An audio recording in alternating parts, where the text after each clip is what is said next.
Hey there, WTF history fans, buckle up because we're about to dive into one of the most shocking, gut-wrenching stories from the ancient world. This is the kind of tale that makes you double-check the locks on your doors and question what humans are capable of. Picture this. It's 522 BCE, and we're in the royal palace of Susa, the beating heart of the Persian Empire. The eastern sun is blazing, casting long shadows across the marble floors, and the air is thick with anticipation.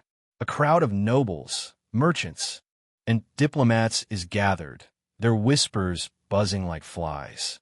At the center of it all stands an old man, trembling, his face pale with dread.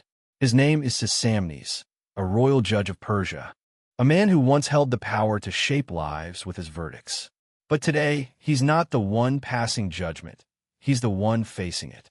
And let me tell you, the punishment coming his way is so brutal, so unthinkable, it'll echo through history for thousands of years. We're talking about a judge flayed alive, his skin stripped from his body to upholster the very chair his son will sit on to deliver justice. Yeah, you heard that right. This is the story of Sisamnes, and it's a wild ride. So grab a drink, maybe keep a bucket nearby, because this one's grim, and let's unravel how a respected judge became a horrifying symbol of Persian justice. We're in the Persian Empire, the biggest superpower the world has ever seen, stretching from India to the Mediterranean. This place is a mosaic of cultures, languages, and peoples, all held together by the will of one man. King Cambyses II. He's the son of Cyrus the Great, the guy who built this empire from the ground up with a mix of conquest and clever diplomacy.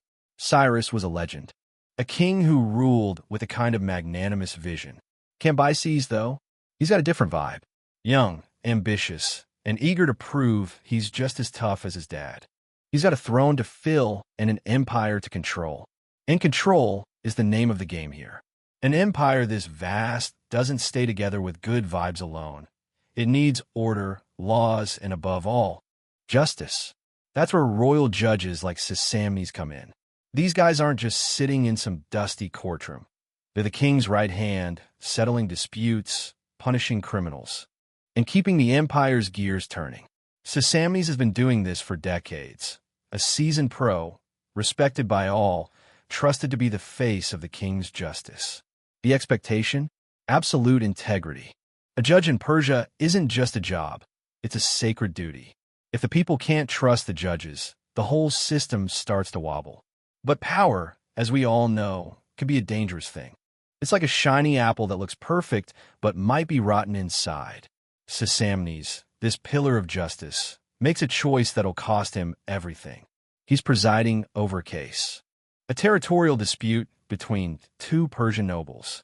It's the kind of thing he's handled 1,000 times. Land, borders, egos. One noble, though, knows his case is weak.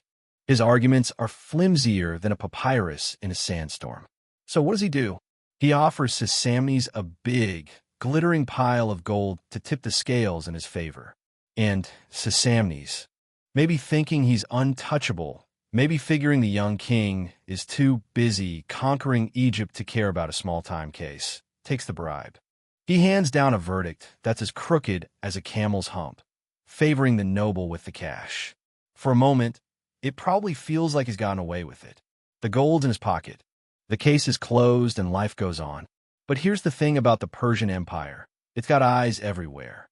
Spies, informants, loyal scribes. They're all part of the machine. And one scribe, loyal to the noble who got screwed over, catches wind of the deal. He gathers evidence, hard proof, the kind you can't wiggle out of, and takes it straight to Cambyses. Now, Cambyses isn't your average king. He's not just sitting on a throne, sipping wine and signing decrees.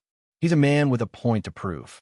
His father, Cyrus, was a giant, a ruler who conquered half the known world and still found time to be merciful. Cambyses, fresh off a campaign in Egypt, is determined to show he's just as strong, just as fearsome.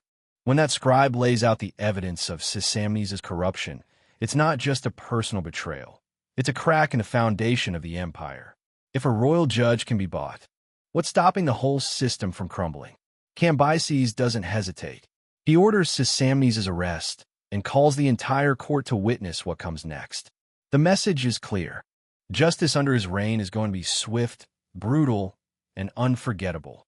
Sisamnes, the man who is supposed to uphold the law, is about to become its most gruesome example. The trial is held in the great hall of the palace, a place dripping with grandeur. Marble columns, gold inlays, the works. The crowd is packed in tight, nobles rubbing shoulders with merchants, scribes scribbling notes, diplomats from far-off lands watching with wide eyes. Sisamnes is dragged in, his once proud posture gone, his hands bound in chains. Cambyses himself presides, his voice cutting through the tense silence like a blade. Witnesses are called, the scribe presents the evidence, and Sisamnes, faced with the undeniable truth, confesses. But confession doesn't buy mercy. Cambyses isn't here to forgive. He's here to make a statement. The sentence comes straight from the king's lips, death by flaying. Not a quick beheading, not a quiet exile. This is a public spectacle, a punishment designed to shock and awe. And there's a twist, a sickening twist, that takes this to another level. Sisamnes' skin, once flayed, will be used to upholster the judicial chair. And who's going to sit on that chair? His son, Otanes, who's next in line to take his father's place. It's not just a punishment. It's a legacy, a warning that'll haunt the empire for generations. The morning of the execution dawns like something out of a nightmare. The palace courtyard is packed to the brim, the air heavy with heat and dread. Nobles, merchants, scribes, even foreign diplomats have been summoned to witness what's about to go down. In the center of the courtyard stands a wooden table, surrounded by braziers glowing red-hot, their heat warping the air. The executioner's tools, sharp, gleaming, and terrifying, lie ready. Sisamnes is led out in chains, his face a mask of fear and resignation. He knows what's coming, and so does the crowd. The atmosphere is electric, a mix of horror and morbid curiosity. The executioners step forward, and let me tell you, these guys are not your average soldiers. They're specialists, trained in a craft that's as precise as it is brutal. In Persian culture, flaying isn't just about killing. It's about prolonging suffering, about making a point. The process begins with chilling care. They make shallow incisions along Sisamnes' body, his back, his chest, his arms, his legs. Hot water is poured over his skin to loosen it, making it easier to peel away. Then, with tools that look like something between a scalpel and a spatula, they start separating the skin from the flesh, inch by agonizing inch. The screams are unlike anything you can imagine. They rip through the courtyard, raw and primal, the kind of sound that makes your blood run cold. Some of the crowd faint, their bodies crumpling to the ground like discarded robes. Others turn away, unable to stomach the sight of a man being stripped of his very humanity. But Cambyses? He's right there, watching, his face impassive, his eyes cold. This isn't about cruelty for its own sake. It's about power. Every cut, every scream, is a message to the empire. Betray my trust, and this is what awaits you. The process takes hours, each moment stretching out like an eternity. Sisamnes, according to Herodotus, stays conscious for much of it, his body racked with pain as shock and blood loss take their toll. Without skin, the body can't hold in heat or fluids, so hypothermia sets in, even under the blazing Persian sun. It's a death that's as much about suffering as it is about spectacle, a performance designed to burn itself into the memory of everyone watching. But the punishment doesn't end with Sisamnes' death. Once the flaying is complete, the executioners take his skin, carefully preserved in one piece, and treat it with salt and preservatives, turning it into leather. This isn't random, it's deliberate, a final act of transformation. That leather is stretched over the judicial chair, the seat where Sisamnes once handed down his corrupt verdicts. And now Otanes, his son, is appointed to take his place. Imagine that moment. Otanes, probably in his 20s, has grown up knowing he'd one day follow in his father's footsteps. But now, those footsteps lead to a chair covered in his father's skin. Cambyses himself delivers the appointment, looking Otanes in the eye and saying, "Always remember upon what leather you sit when pronouncing your judgments." It's not just a job. It's a lifelong reminder, a psychological weight that'll follow Otanes every day of his career. The crowd disperses, the courtyard empties, but the message lingers, carried on whispers across the empire. Justice in Persia is incorruptible, or the price is unthinkable. Now, picture Otanes stepping into that courtroom for the first time. The chair looms before him, its surface smooth and polished, but he knows what it's made of. Every creak, every brush of his hand against it, is a reminder of his father's crime. In Persian tradition, important roles like judge often pass from father to son, so Otanes was likely already being groomed for this. But this is next level. He's not just inheriting a job. He's inheriting a warning, a daily confrontation with his father's failure. We don't know much about how Otanes felt. Herodotus doesn't give us his inner monologue, but we can imagine the toll. Does he sit gingerly, try not to think about it? Does he steel himself, determined to prove he's better than his father? Every case he hears, every verdict he delivers, happens under the shadow of that chair. And it's not just about him. The chair is a symbol for every judge in the empire, a grim reminder that Cambyses is watching, and betrayal won't be tolerated. This punishment, though, isn't just about Otanes or even Sisamnes. It's about the empire itself. Persia is a beast, a sprawling giant that spans 3 continents. To keep it together, you need more than armies. You need trust. Royal judges are the backbone of that trust, the ones who make sure disputes don't turn into rebellions, that taxes get paid, that the system keeps humming. If they start taking bribes, the whole thing could collapse like a house of cards.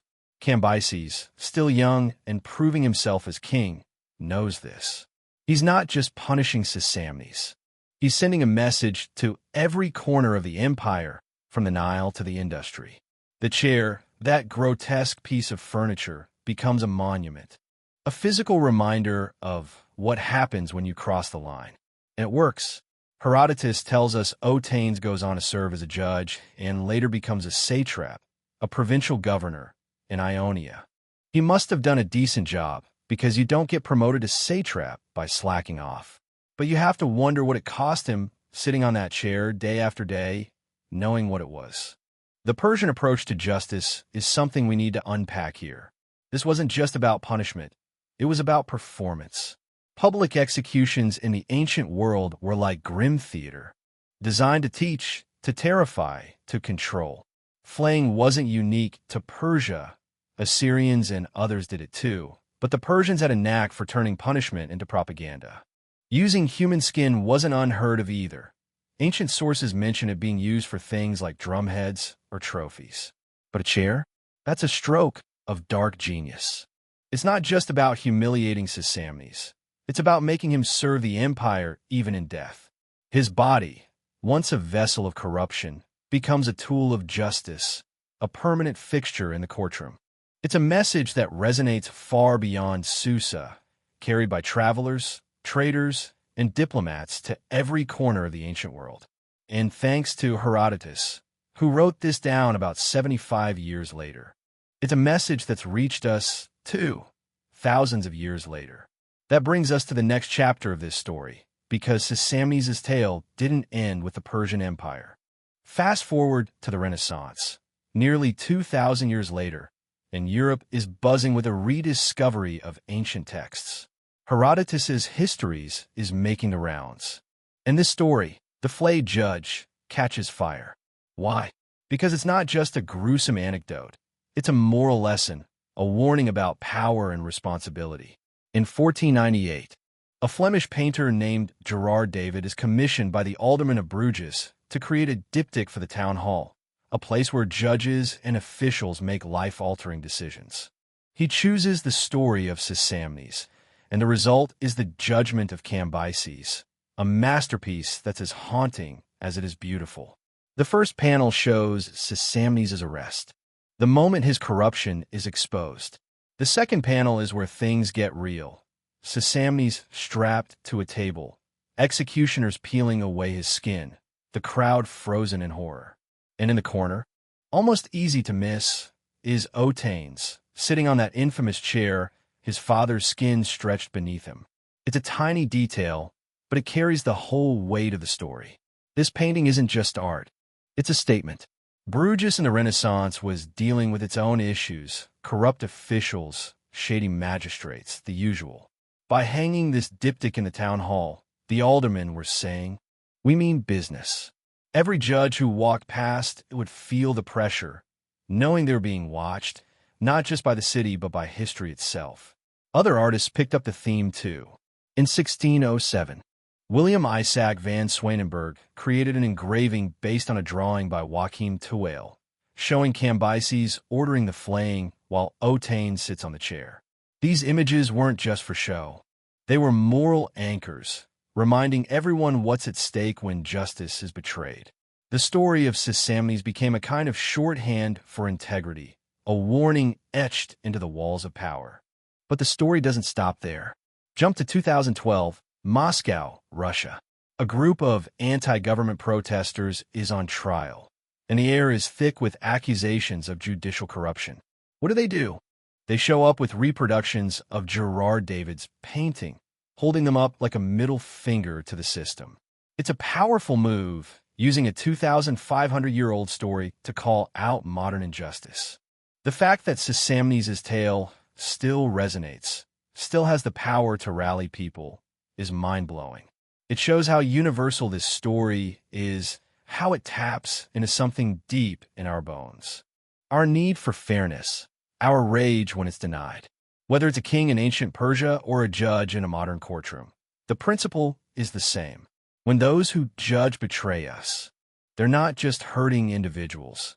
They're shaking the foundation of society itself. Now, let's bring this home.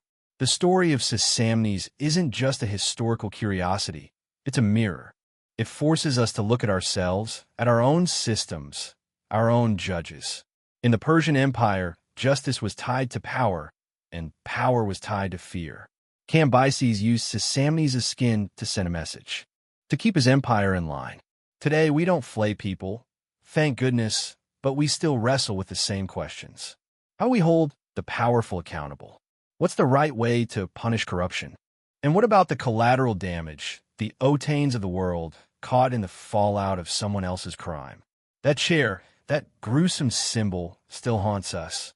It's there in every scandal, every headline about a judge taking bribes or a politician rigging the game. It's there when you visit the Groningen Museum in Bruges and stand before Gerard David's painting, feeling the weight of history in every brushstroke. This story, preserved by Herodotus, immortalized by artists, and echoed in protests, is about more than one man's punishment. It's about the promise of justice, the trust we place in those who wield it, and the catastrophic consequences when that trust is broken.